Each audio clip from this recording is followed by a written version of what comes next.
예, 잘 지냈어요? 예.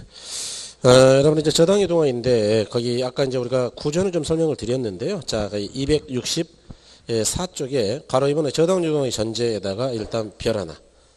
아, 유동화에다가 별 안 했구나. 별 3개. 3장에다가 별 3개 하시고요. 예. 유동화는 뭐 무조건 시험에 나오죠. 3장 전체 별 3개 하시고. 자, 가로 2번에 저당 유동화의 전제 별 하나, 그 다음에 큰 2번에 유동화의 구조 별 하나, 그 다음에 그 옆에 이제 3번 유동화의 효가 있나요?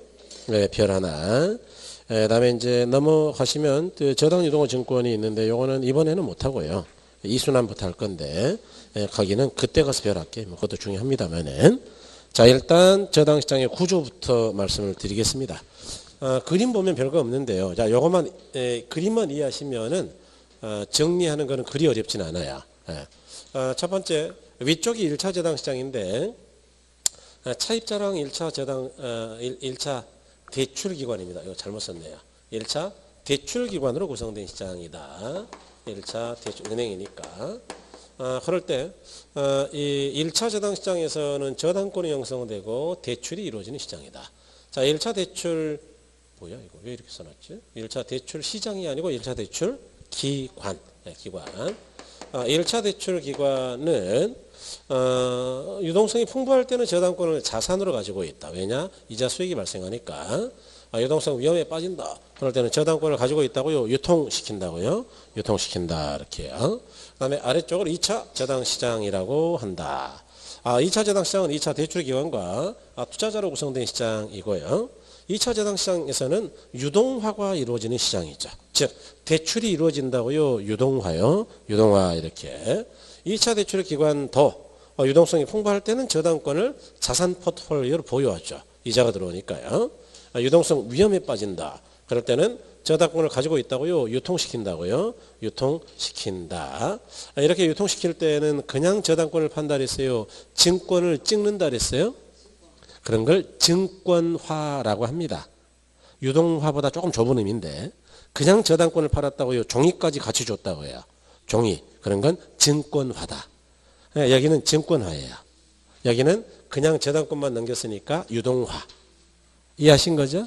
물론 둘 다 유동화라고 해도 돼요. 유동화가 넓은 개념이니까. 그럴 때 우리가 유동화에 성공하려면 어떻게 해야 되느냐? 2차 시장이 발달해야 된다. 즉 1차 대출기관에 아무리 돈이 떨어져서 위험에 처해 있더라도 저당권을 누가 사주지 않으면 의미가 없지 않느냐. 그래서 2차 시장이 가장 핵심적인데 2차 시장이 발달하기 위해서는 어떻게 해야 되느냐.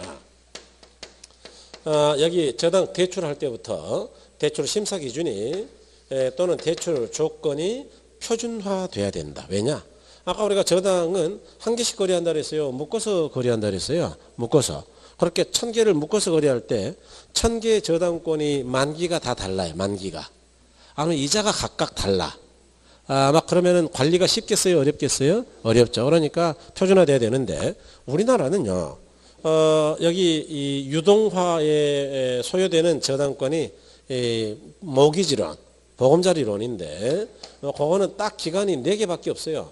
10년, 15년, 20년, 30년. 그래서 공사가 대출하는 건데 그런 기간을 자유선택이라고요. 4개밖에 없다고요. 4개. 그 다음에 우리나라 같은 경우는 좀 이따 설명드리겠지만 이렇게 한번 묶을 때 저당권은 일단은 이자가 같은 것만 묶어서 유동화시킵니다. 이자가 다른 거에 같은 거요. 같은 거. 그러니까 극도로 표준화되어 있는 거예요. 그래서 이제 관리가 좀 편하죠. 그래서 그렇게 하더라. 선진국도 2차 시장이 발달하면서 유동화가 성공했다. 자, 여기까지 일단 확인하죠. 거기 큰 이번에 저당 유동화의 구조인데 1차 시장이죠. 과로변의 1차 저당 시장은 저당 대우를 원하는 수요자와 저당 대우를 정한 금융기관 사이에 이루어지는 시장을 말한다. 이는 저당 유동화가 이루어지기 전 단계인 저당 채권이 형성되는 시장, 즉 대출이 이루어지는 것 그 이야기죠.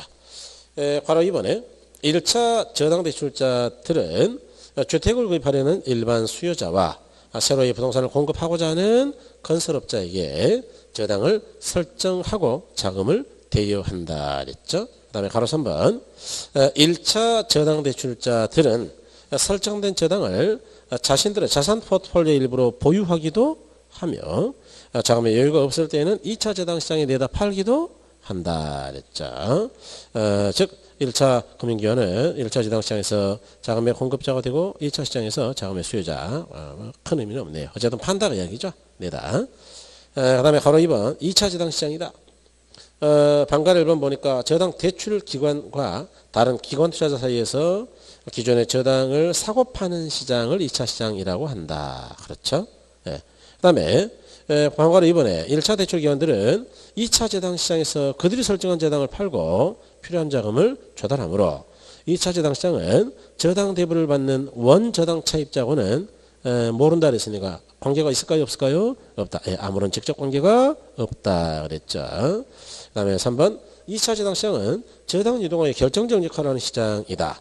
만약 2차 저당 시장이 없다면 1차 저당 시장은 자금이 금방 고갈돼서 더 이상 대출할 수 없을 것이다. 그러니까 결정적으로 중요한 건 누구라고요? 2차 시장이다. 그 이야기죠. 그래서 이렇게 볼 수가 있다. 자, 그 다음에 이제 264쪽에 있는 중간에 가로 2번 전제 조건을 볼 텐데 저당 유동의 전제이다. 그러니까 이제 우리가 전제 조건이다.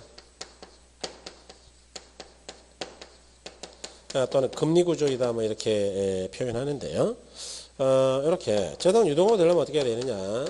저당 이자율이라는 거 하고 저당 수익률이라는 거 하고요. 저당 수익률, 투자자의 요구 수익률이 이러한 관계가 돼야 됩니다. 이렇게. 그래서 이야기가 뭐냐 하면은 이제 그런 이야기인데요. 이 저당 수익률은 용어가 좀 어려워요.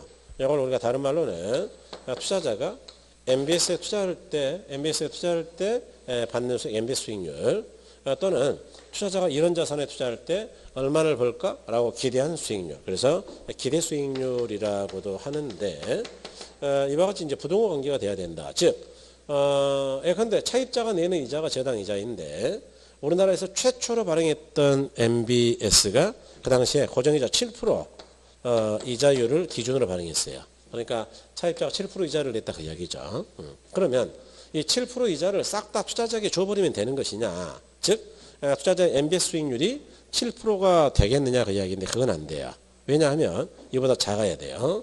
6.5% 정도이어야 된다 그 이야기죠. 왜 그러느냐. 여기 은행은 저당권을 설정할 때도 비용이 들어가고요. 그 다음에 팔았다 하더라도 원리금을 받아서 정산을 해줘야 돼요. 그러니까 인건비가 들 거 아니에요? 그러니까 그냥 싹 다 넘겨줘 버리고 한 푼도 남기지 말아야 될까요?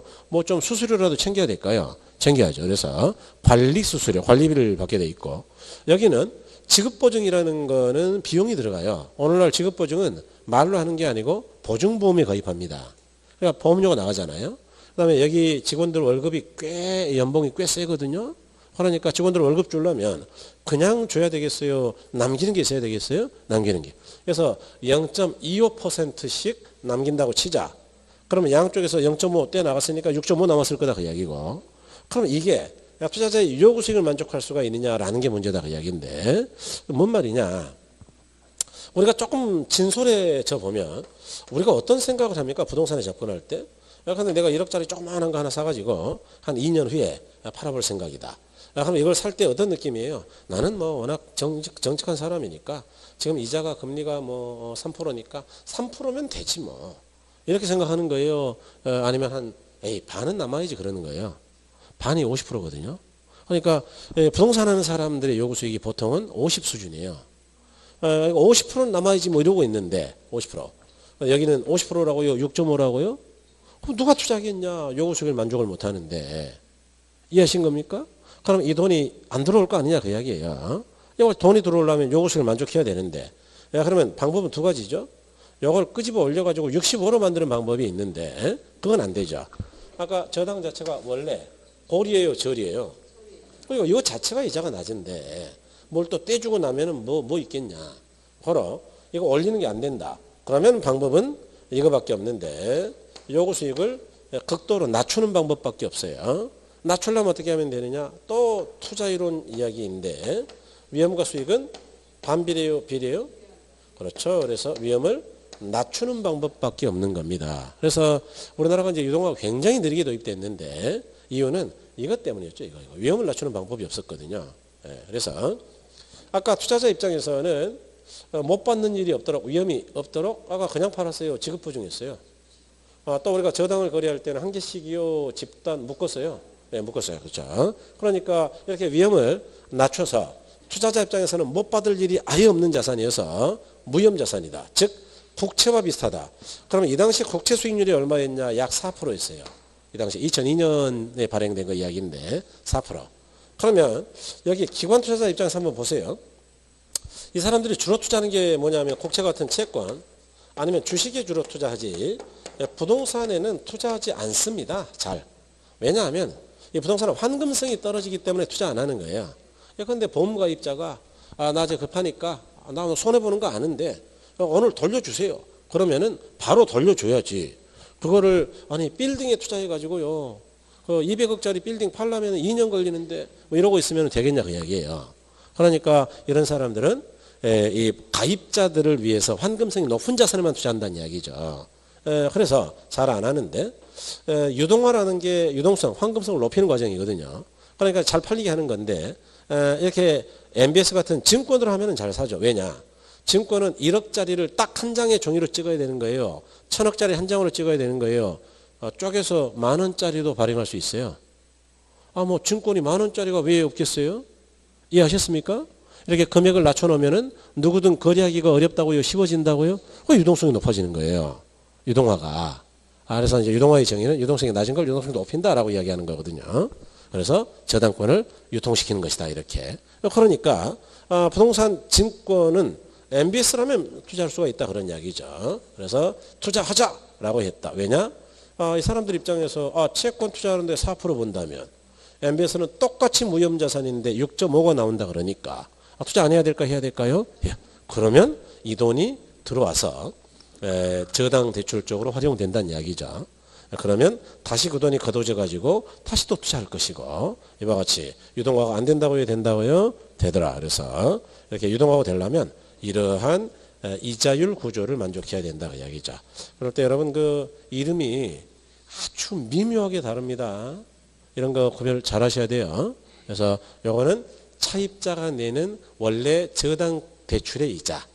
요거는 MBS를 투자하는 투자자가 받아가는 것 이렇게 이해하신 거죠? 이렇게. 그래서 전제 조건 보시면 방가로 1번이죠. 저당 유동화 되기 위해서는 저당도 필요한 자금이 계속 저당 시장으로 원활하게 공급되어야 하는데 부동산 자금이 저당 시장에 원활하게 공급되기 위해서는 저당 수익률이 저당 담보증권 투자자들의 요구 수익률보다 낮아야 된다고요? 높아야 된다고요? 높아야 된다. 여기 지금 이거 두 개 이야기하고 있죠? 저는 그거보다 먼저부터 이야기를 했죠. 그죠? 그러니까 이렇게 일단 요거는 기억해야 돼 이거야. 그래서 이렇게 이야기하더라. 그 다음에 여러분 이제 이렇게 해서 우리가 저당 시장에 대한 이야기를 거의 드렸고요.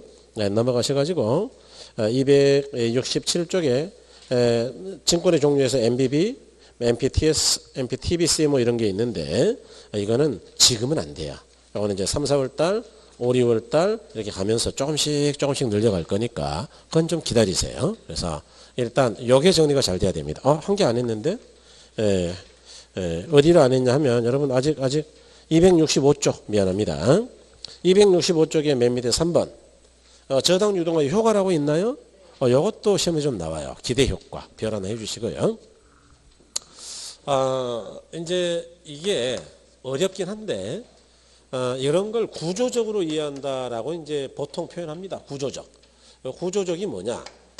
이 구조를 잘 이해하면 그걸 통해서 여러 가지를 한꺼번에 정리한다 그런 이야기인데 이 저당 유동화의 구조는 이게 이해가 안 되면 아무것도 정리할 수가 없어요. 그래서 요거를 잘 이해하는 게 먼저고 우리 책에는 한 줄로 쭉 돼 있죠. 한 줄로 돼 있는 거 뭐 요거 쭉 잡아당기면 되는 거고 이해하셨습니까? 뭐 같아요. 같은 그림이니까 뭐 뭘로든 이해하시면 됩니다. 저는 1차, 2차를 구별하기 편하게 하려고 이렇게 이제 계단을 만든 거고요. 그래서 구조를 다 알았다 그러면은 여기서 이제 아까 1차, 2차 저당 시장의 구조도 이해할 수 있고 저당 시장 구조, 전제 조건도 이해할 수 있고 그다음에 기대 효과도 이해할 수 있죠. 그런데 차입자 입장에서 기대 효과가 뭐냐? 유동화가 아래쪽이 없을 때는 은행이 1,000억 가지고 딱 1,000명 대출하면은 한국은행 왔다 갔다 하든지 문 닫아버리더라. 대출 안 하더라. 그러니까 돈 빌리기 어려운데 유동화가 되면 1,000억 가지고 1,000명만 대출한다고요. 이론적으로 무한히라고요. 무한히. 그러니까 차입하기가 쉬워지고 바로 싼 이자 조건으로 차입을 해서 내 집 사기가 쉬워진다. 예. 그 다음에 두 번째, 금융기관 입장이죠. 일단 가장 중요한 거는 유동성 위험을 극복할 수가 있다. 예. 돈 떨어진다면 저당권 팔면 되니까. 그죠? 그 다음에 두 번째는 이자 수익뿐만 아니라 관리비 수익이 추가로 발생한다라는 점이죠. 공사도 마찬가지입니다. 그래서 수익원이 다양해진다. 그 다음에 투자자 입장에서는 아까 이들은 돈이 넘쳐서 문제라 그랬죠. 그래서 주로 맨날 투자를 하고 있는데 채권만큼 위험이 없으면서 무위험, 수익은 채권보다 높은 부동산 증권이 있다면 투자 자산이 다양해지니까 투자 안 할까요? 해야 될까요? 해야죠. 그래서 이렇게 정부 입장에서는 어떤 점이 좋은 점이냐. 일단 주관적 얘기할 수 있고요. 당연한 이야기죠. 그 다음에 두 번째는 경기 조절도 가능합니다. 경기 조절. 예컨대 경기가 안 좋다, 거래가 없다. 그럴 때는 공사시켜서 유동화를 많이 하면 집을 사는 사람이 많아질 거니까 거래가 안 될까요? 될까요? 되겠죠. 그래서 제한적으로 가능하죠. 그 다음에 또 이런 것도 시험에 나왔죠. 자금의 수급 불균형이라는 걸 해소할 수 있다.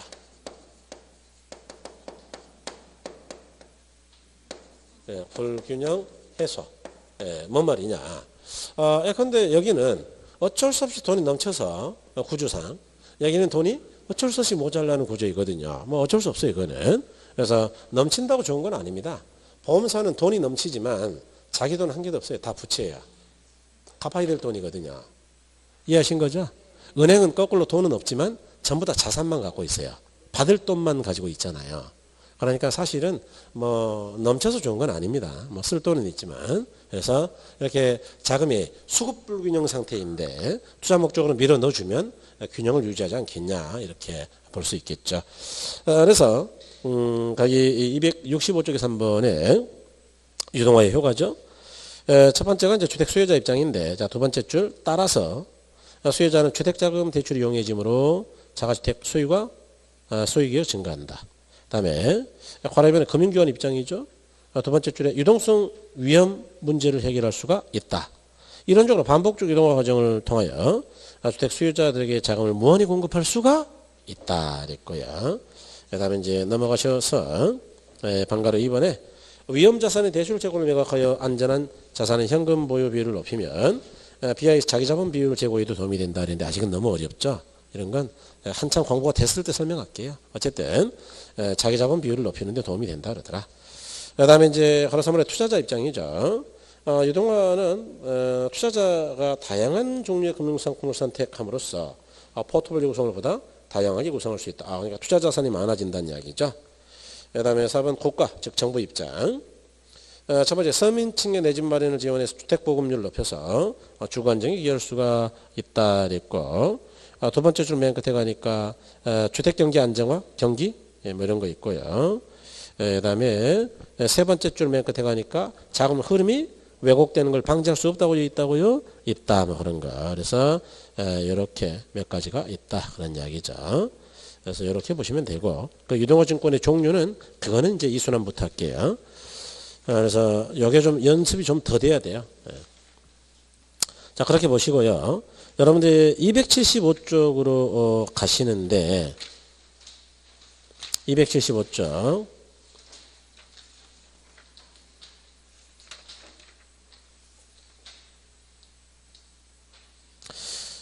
지금 이제 275쪽에 보시면 맨 앞에 뭐가 나오냐면은 이제 리츠라고 나오죠. 리츠. 그래서 여기 이제 우리 책이 굉장히 좀 혁신적인 스타일인데 리츠. 그래서 첫 번째 리츠에다가 별 3개 좀 해주시고요. 이거 뭐 올해 뭐 확률이 아주 높다 그랬어요. 그러니까 일단 리츠는 뭐 정리가 좀 되는 게 맞죠.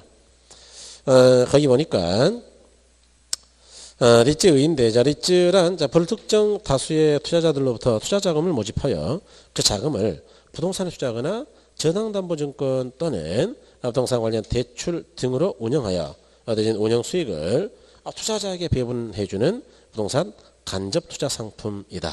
즉 리츠는 부동산에 투자하는 뮤추얼 펀드라고 할 수가 있다 그랬는데 뭐 별건 아니고, 리츠라는 거는 뭐 이렇게 생겼습니다, 여러분. 리츠. 그래서 Real Estate Investment Trust. 그래서 번역은 어떻게 하느냐? 리얼 에스테이트가 부동산이고요. 인베스트먼트가 투자한다는 이야기입니다. 트러스트는 신탁 또는 회사라고 번역하거든요. 그래서 우리나라 법은 회사라고 번역하고 있어요. 그래서 부동산 투자 회사이다. 이렇게. 그래서 요거는 일반 투자자들에게 돈을 모아요. 그런데 돈이 많으면 뭐 1억을 투자할 수도 있고, 돈이 없는 사람은 100만 원 투자할 수도 있고, 그래가지고 500억 뭐 1000억 이렇게 모아가지고 어디다 투자하는 게 목적이냐? 주식시장에 투자하는 거예요. 이름 보니까 부동산에 투자하는 거예요. 그렇죠. 부동산. 그러니까 이름 잘 봐야 돼요. 그래서 부동산 시장에 투자합니다. 그럼 이제 부동산 시장에 주로 어떻게 하느냐? 일단 부동산을 취득했다가 처분하기도 하고요. 또는 임대, 운영을 하기도 합니다. 아니면 땅을 사가지고 개발을 하기도 해요. 아니면 부동산 관련 증권, MBS라든가, 아직은 뭐 여러분 ABS는 안 배웠죠? 이런데 투자하기도 하죠. 그래서 발생하는 수익을 투자자에게 배당하는 걸 목적으로 하는 회사예요. 그래서 우리 법에서는 90% 이상은 금전 배당하도록 돼 있죠. 이야기는 뭐예요? 비용 빼고 나머지는 싹 다 놔두라고요? 배당해버리라고요? 배당.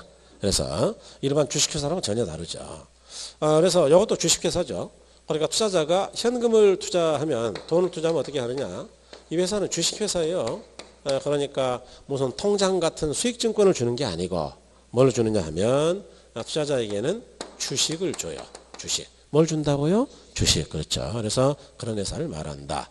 아까 이걸 부동산 간접 펀드, 간접 투자 상품이다 그랬는데 왜 그렇게 이야기하느냐? 그런데 내가 100만 원을 투자했다라고 가정하자.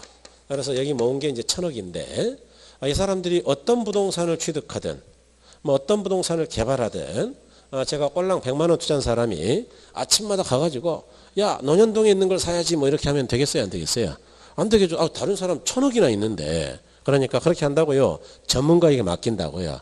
그렇죠. 그러니까 마치 미래에셋 펀드 같이 돈 넣으면 어떤 주식 종목을 고를 건지는 내가 결정한다고요. 알아서 전문가가 해준다고요. 그러니까 직접 종목을 선택했어요. 간접이에요. 간접 펀드죠. 간접 투자죠.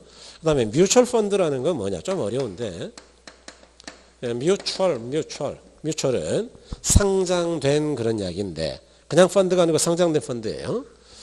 그러니까 상장이라는 말이 좀 어려운데 증권시장에 올라가 있다. 그러니까 주식이 거래가 안 된다고요? 거래가 되고 있다고요. 거래. 그걸 상장이라 그래요. 상장. 나중에 설명드릴 기회가 있을 거예요. 그래서 이제 여기 상법 이야기가 많이 나와서 조금 어렵긴 한데 뭐 누구나 다 맞춰요. 기억할 건 하니까. 그런데 이 회사는 아까 뭐라 그랬죠? 리츠는 주식회사이니까 제가 돈 투자하면은 통장 준다고요? 주식을 준다고요? 그러니까 얘가 돈 많이 벌어서 운영해가지고요. 그럼 배당도 적을까요? 많을까요? 많고. 배당이 잘 되는 거는 주가도 하락할까요? 상승할까요? 그러니까 배당 수익뿐만 아니라 주가 차이까지 있는 거예요. 그런 걸 상장된 펀드라래. 몇 개 없어요. 뮤추얼 펀드는. 그래서 일부 펀드는 상장된 것들이 있거든요. 그런 것들은 주가 상승 차익도 없다고 있다고요? 있다. 리츠도 그래요. 배당도 많이 받지만 배당 많이 되면 주가가 조금 올라갑니다. 5,100원 이렇게 올라가요. 액면 5,000원짜리인데. 그래서 이런 걸 뮤추얼 펀드로 한다. 그래서 보셨고. 여러분 그 두 번째 리츠의 종류 전혀 안 중요합니다. 근데 투자 대상에 따라서 환매 가능성에 따라서 그다음 보통 이제 그 뒤에 가시면 가로 4번 기한 한정 여부에 따라서 이렇게 구분하는데 이런 거는 시험에 아예 안 나와요. 그러니까 그런 건 나중에 시간 많을 때나 하기로 하고 리츠 도입 효과가 또 뭐 나올 수는 있는데 큰 의미가 없고요. 277쪽에 가시면 4번에 부동산 투자회사법이라고 있습니까? 요게 핵심이에요. 올해 나온다면은 당연히 이거다. 여기다 별 3개. 그래서 요거만 잘 기억하면 되는데 요거 기억하는 게 그렇게 만만치는 않습니다. 그래서 이제 좀 조심해야 되죠. 여러분 거기 보니까 이제 부동산 투자회사인데 보니까 자산을 부동산에 투자해 운영하는 것을 주된 목적으로 설립된 회사를 말한다. 어디다 투자한다고요? 주식이요? 부동산이요? 그런 이야기고. 자, 종류 봤더니 자기관리, 위탁관리, 기업구조조정 이렇게 있는데 여러분이 종류는 좀 기억하셔야 돼요. 종류. 이름 보니까 자기관리 리츠는 투자한 부동산을 누가 관리한다는 거예요? 남이요? 자기가요? 자기가. 그래서 여기는 자기관리 리츠는 실제로 자산을 관리를 해야 되거든요. 그러니까 사무실 또는 직원 같은 것들이 없을까요? 있을까요? 있겠죠. 그래서 이걸 사무실과 직원이 있다 그래서 실체 회사이다라고 이야기해요. 실체가 있다고 이야기죠. 자, 그런데 위탁관리라든가 위탁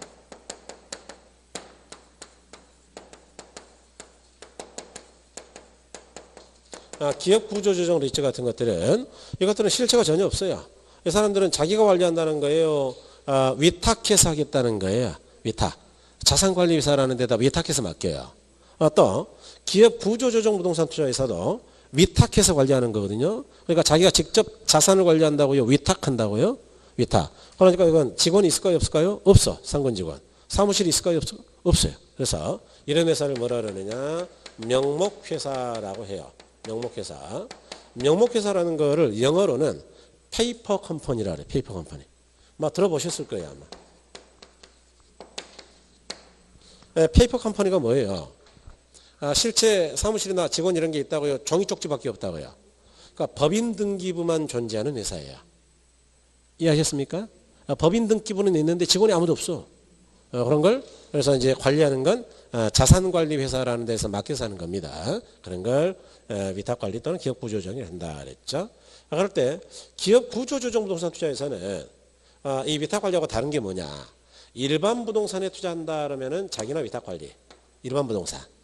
기업구조조정 부동산 투자에서는 일반 부동산에 투자할까요? 기업들의 구조조정을 목적으로 판매하는 부동산에 투자할까요? 구조조정. 예컨대 사옥을 팔겠다. 부채가 풀라고. 그런데 투자하는 걸 뭐라 그러느냐? 기업 구조조정 리츠라 그래요. 여러분 제가 이거는 앞으로 특별한 일이 없다면 제가 약해서 부를 거예요. 기업 구조조정을 영어로 Cooperation Restructuring이라고 하거든요. 그래서 앞으로 제가 별일이 없다면 CR 리츠라고 부를게요. 이해하셨나요? 그래서 CR 리츠 그러면 기업의 구조를 조정하나 보다 이렇게 생각하시면 됩니다. 그래서 그렇게 용어를 좀 설명드리고 갈게요. 그래서 거기 이제 자기관리나 위탁관리나 기업구조조정 설명이 좀 됐고요. 그다음에 이제 여러분 넘어가셔서 바로 이번에 설립 및 영업인가인데 이제 지금부터 조금씩 기억해야 되는데요. 자, 부동산 투자 설립 그랬죠. 투자에서는 발기 설립 방법을 한다 그랬고 동그라미 3번에 자기별 부동산 투자 설립 자본금은 5억 이상이고 위탁관리는 기업구조는 3억이다. 여기 이제 이번에 개정된 거죠. 그래서 동그라미 1번, 2번 먼저 설명할게요. 회사의 설립은 발기 설립 방법에 의해야 한다. 2번 현물 출자에 의한 설립은 할 수가 없다 그랬죠. 그러고 이제 설립 자본금이 나왔죠. 여러분 이제 회사가 만들어지는 과정을 제가 좀 설명을 드려볼게요. 어떻게 볼 수 있느냐. 예를 들어서 삼성이라는 회사는 어떻게 만들어졌겠느냐. 정말로 위대한 회사인데 선대 회장님께서 1940년대 삼성을 만들 때 처음부터 삼성은 규모가 컸을까요? 조그만 구멍가게였을까요? 삼성상회. 쌀집부터 했다 그러대요. 그러니까 어마어마한 회사죠. 그래서 삼성상회라는 회사를 설립했다. 선대 회장님이 조남이 뭐였죠? 이병철 회장님. 그 위대한 분을 잊어버렸네 이제.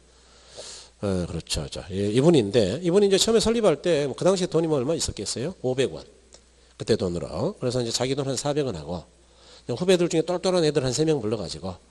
왜냐하면은 우리가 회사를 설립할 때는 지금은 예외 규정이 있지만 이사가 3명 있어야 돼요. 감사가 1명 있어야 되고. 그래서 4명이 있어야 법인을 만들 수 있습니다. 지금은 상법이 개정돼서 1인 법인도 가능한데 지금도 그건 예외예요. 원칙은 4명은 있어야 돼요. 예외는 예외고. 그러니까 이제 회장님이 부인은 감사로 안 치고 똘똘한 후배 2명하고 자기 해가지고 회사를 설립했어요. 이해하신 거예요? 이런 걸 발기 설립이라 그래요. 뭔 말이냐? 발기인들, 창립 발기인들이 모여가지고 우리 한번 열심히 해볼까? 이렇게 으쌰하는 거예요. 그러니까 돈으로 모았다고요. 사람들이 모여가지고 소리 한번 질렀다고요. 그런 걸 발기 설립이다. 그러니까 회사를 설립할 때는 보통 이제 발기 설립 방법이 용합니다. 현물 출자가 아니고 창립 발기인이라는 이야기죠. 그래서 이렇게 현물 출자 방식으로는 안 된다는 이야기는 뭐냐? 사람도 없이 빌딩 하나 갖다 놓고 회사 만드는 거 그거 안 된다 그 이야기예요. 그래서 설립시는 안 되죠.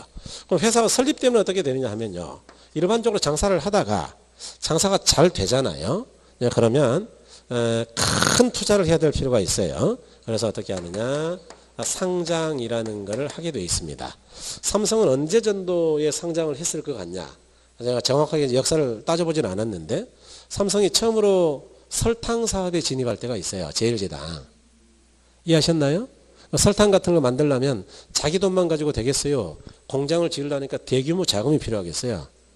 그래서 소위 주식을 상장이라는 걸 하게 돼요. 매출액이 늘면. 상장은 시장에다가 증권시장에다 올린다라는 거고 이걸 다른 말로 뭐라 그러느냐 그러면은 주식을 공모한다라고 이야기합니다. 공모가 뭐예요? 공모는 주식을 투자자를 모을 때 비공개적으로 하는 거예요? 공개적이에요? 그러니까 여기 창립발기는 요거는 사모 방식, 사모.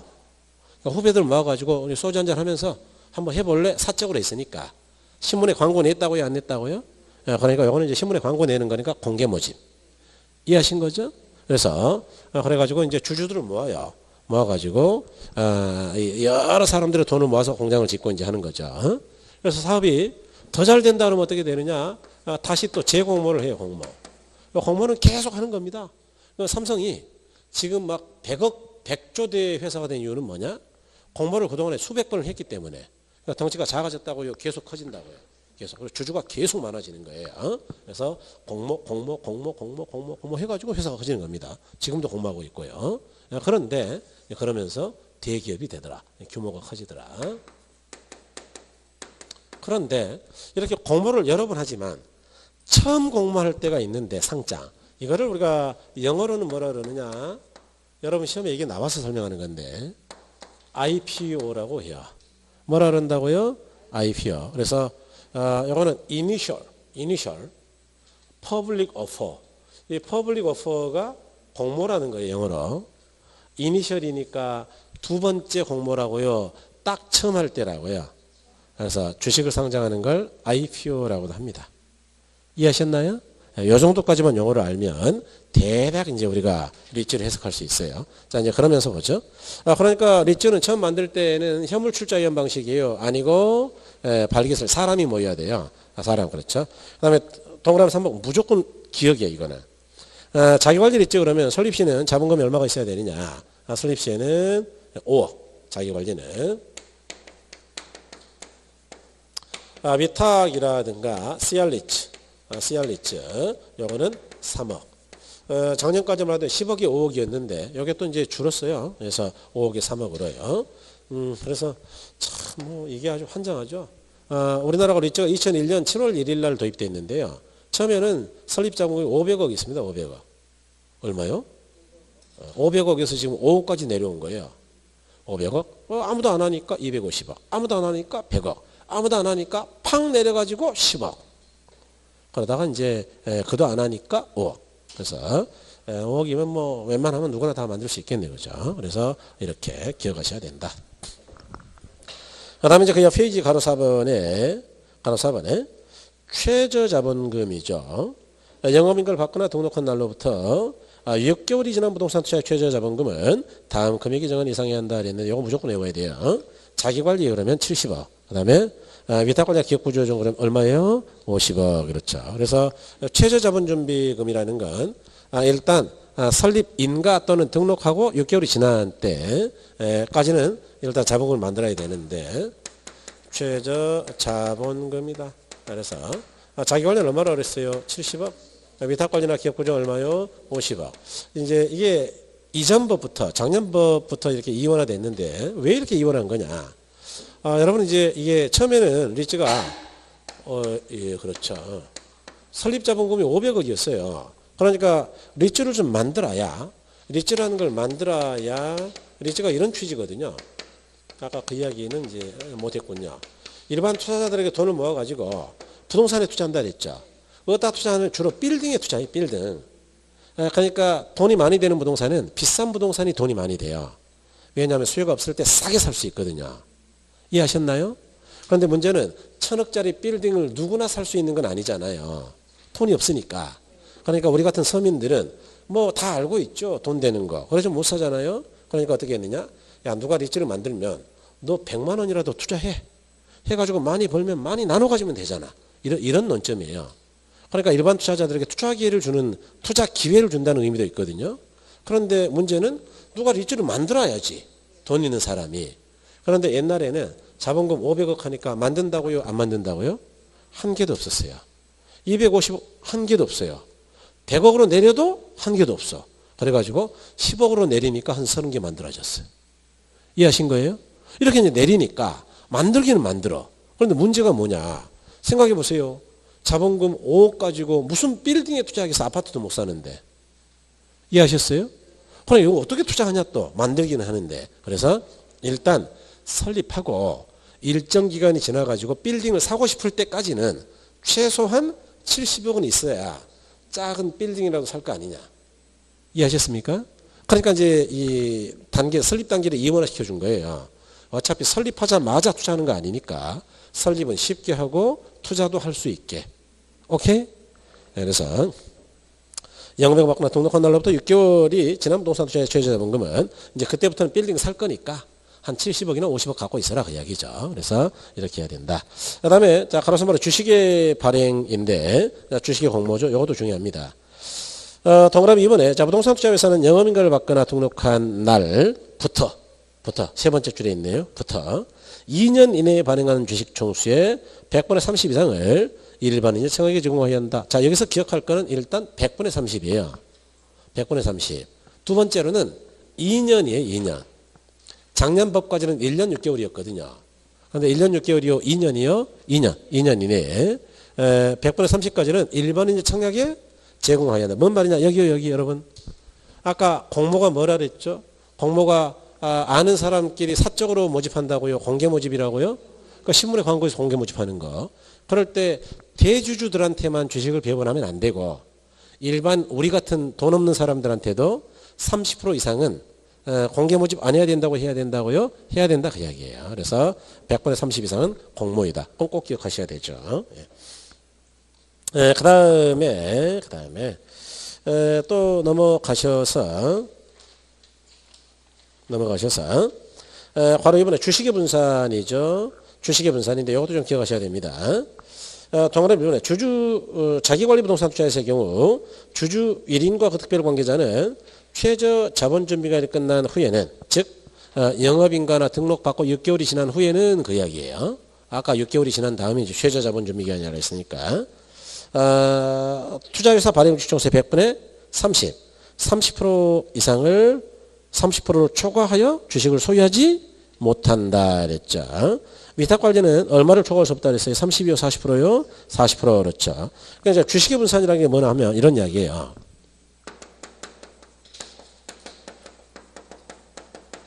예, 자기관리 같은 경우는 30%를 초과할 수 없다 그랬고 위탁관리 같은 경우는 위탁 기업 구조죠. 제한이 없으니까 위탁관리 같은 경우는 40%를 초과할 수 없다 그랬죠. 요거는 이제 작년법부터 이렇게 바뀌었는데 옛날에는 30% 초과할 수 없다 둘 다 그랬는데 기업 구조 조정 CR 리츠는 제한이 없습니다. 이건 제한이 없고요. 그래서 30, 40은 기억하셔야 되는데 일단 두 가지를 이야기할게요. 그러니까 주주 1인이 30%를 초과해서 가지면 어떤 문제가 있느냐부터 이야기 드려보죠. 근데 우리가 주식회사라는 거는 모든 의사결정을 주주총회에서 하죠. 이건 알고 계시죠? 그죠? 그래서 최상위 의사결정기관은 주주총회예요. 이사회는 주주총회를 보좌하는 역할을 하는 것이고 대표나 이사들은 그러니까 주주총회에서 모여가지고 야 이거 여기다 투자할까 말까 개발할까 말까 물어봐가지고 과반수가 찬성하면 무조건 하는 거예요. 그런데 문제는 대주주 1인하고 친척 1인이 30%가 넘게 가지고 있어. 이해하셨어요? 그럼 둘만 모두 60%가 넘어가니까 일반인들 막 한 만원씩 100만원씩 투자한 수많은 사람들이 2만 명이 백날 주주총회 가봐야 둘이서 손들고 찬성. 그러면 나머지는 백날 반대해도 된다고요 안 된다고요? 그러니까 이런 문제가 있으니까 특히 개발 때문에 그래. 개발은 위험하니까 일반인들이 반대할 수 있는 기회를 줘야 되거든요. 그런데 이놈들이 둘이서 그냥 찬성해가지고 개발하다가 망해가지고 2만 명의 일반인들이 손해를 본다. 그러면 되겠어요 안 되겠어요? 그렇죠. 그러니까 마음대로 결정할 수 없도록 하기 위해서 주주 1인과 특별관계인은 싹 다 합해봐야 30을 초과할 수가 없다 그 이야기예요. 이해하셨나요? 네, 그래서 이렇게 그리고 위탁 관리는 이제 40까지 엄격하게 제한하는 거죠. 그 다음에 여러분 법을 공부하시니까 이런 거는 들으셨나요?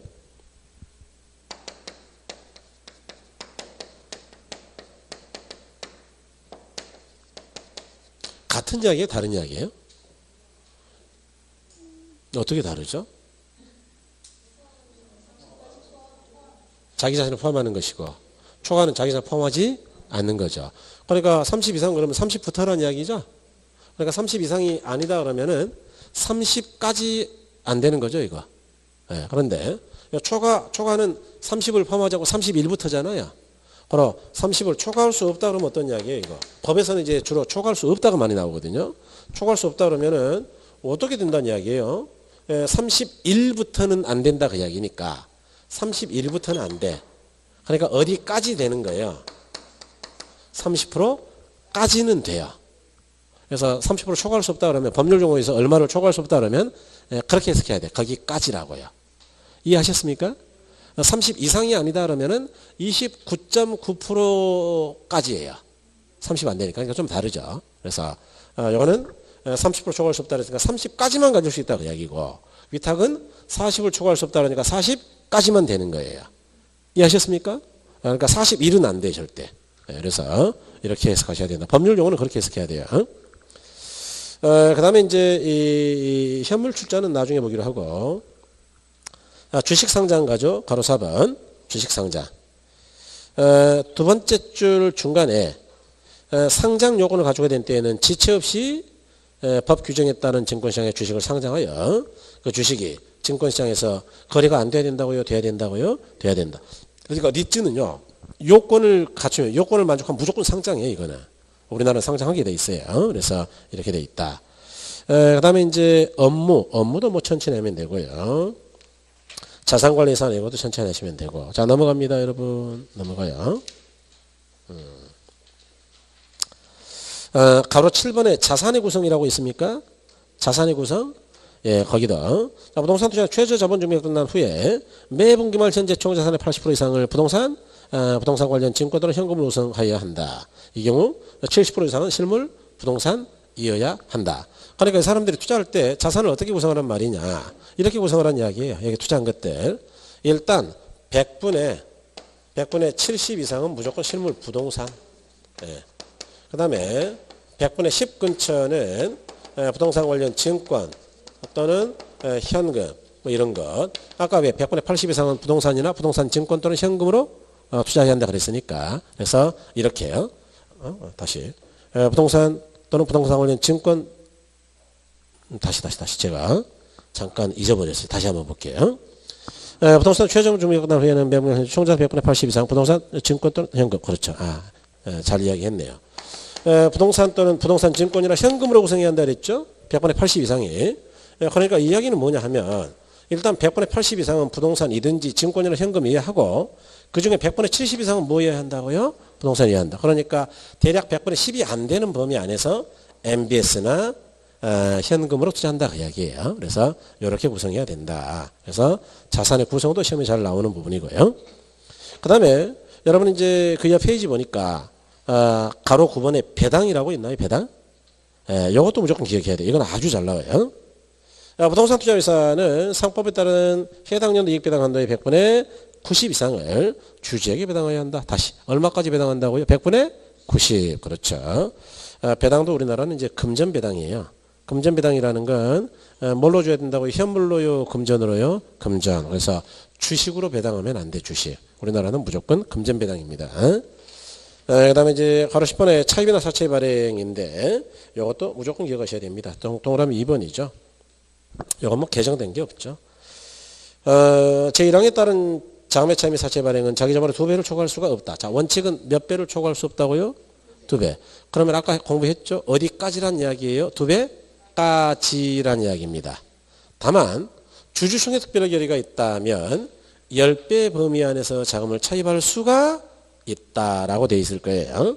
그래서 다만 상법 뭐 어쩌고 저쩌고에 따른 주주총회 특별 결의를 한 경우에는 그 합계가 자기 자본의 10배의 범위를 넘지 아니하는 범위 내에서 자금의 차입 또는 사채를 발행할 수 없다고 있다고요? 있다. 그러니까 원칙은 2배까지고 주총에 특별 결의가 있다면 10배까지 가능하다. 그 이야기 이게. 이해하신 거죠? 10배 범위 내가 이런 이야기다. 그래서 뭐 요 정도면은 이제 할 거 거의 했죠. 하나만 더 하면 되겠네요. 합병. 자 넘어가서 바로 5번에 합병이라고 있습니까? 합병. 그래서 그거는 너무 복잡하게 다 기억할 필요 없고 첫째 줄만 하시면 돼요. 자, 부동산 투자회사는 다음 요건을 모두 갖춘 경우가 아니면 합병할 수가 없다 그랬는데 동그라미 1번만 기억하죠. 다른 부동산의 흡수합병 방법을 합병할 거 그랬죠. 그러니까 이 부동산 투자회사는요. 부동산 투자회사가 아니면 합병할 수가 없어요. 다시. 부동산 투자회사는 일반 주식회사랑 합병한다고요. 부동산 투자회사끼리만 합병한다고요. 회사끼리만 합병해야 됩니다. 그래서 그렇게 복잡하게 기억할 필요는 없고 동그라미 1번에 다른 부동산 투자회사를 맨 끝에 합병할 것 이렇게 기억하세요. 뭘 합병한다고요? 다른 부동산 투자회사. 그래서 이렇게 된다. 설명으로 대체하죠. 여러분 이 합병은 왜 부동산 투자회사는 투자회사끼리만 합병을 해야 되느냐? 조금 어려운데 이런 문제가 있죠. 아까 우리가 부동산 투자회사는 배당을 몇 프로 이상 배당해야 된다 그랬어요. 100분의 90. 그렇죠. 그러니까 투자해가지고 얻은 돈이 있더라. 그럴 때 우리는 100분의 90 이상을 금전 배당을 하도록 돼 있죠. 그런데 삼성 같은 회사는 대략 몇 프로 정도 배당하는지 아세요? 삼성전자는 배당을 꽤 많이 하는 회사입니다. 우리나라에서는. 왜냐하면 외국인 주주가 많아서 배당을 많이 할 수밖에 없어요. 몇 프로 배당할까요? 이 사람들이 배당 가능 이익이 10조다. 10조를 싹 다 배당해버릴까요? 일부는 회사에 남길까요? 남기죠. 그래서 이걸 배당 성향이라 그래요. 30% 합니다. 30%. 30%. 이런 걸 배당 성향이라 그런다고. 왜 그러냐 그러면은 70%는 사내 유보를 해야 돼. 사내 유보. 그래야 나중에 투자할 때 돈이 있을 거 아니에요? 다 쪼개 먹어버리면 또 걷어야 되니까. 그러니까 한 30%는 쪼개 먹고 나머지는 쪼개 먹는다고요. 회사가 잘 가지고 있다고요? 가지고 있다. 그런데 리츠는 뭐라 그랬어요? 100분의 30을 배당한다 그랬어요. 90이에요. 그러니까 이거는 삼성처럼 미래 재투자를 통해 가지고 회사가 성장하고 기술을 개발하는 게 목적이 아니에요. 그냥 부동산 하나 사가지고 돈 좀 남으면 쪼개 먹고 흩어지는 게 목적이라 이게.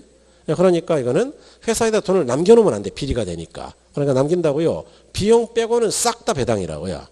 100분의 90 이상이니까 90, 91, 92, 95. 이해하셨나요? 그러니까 이건 다 쪼개 먹어야 돼요. 자, 그러니까 이 리츠 회사가 삼성과 합병하면 어떻게 되느냐? 누가 대주주겠어요? 리츠가요? 삼성이요? 삼성이 100만 배는 크겠네 이거보다. 이해하셨나요? 그러니까 삼성 주주들이 30% 배당하자 그러면은 얘는 30%밖에 못하는 거예요.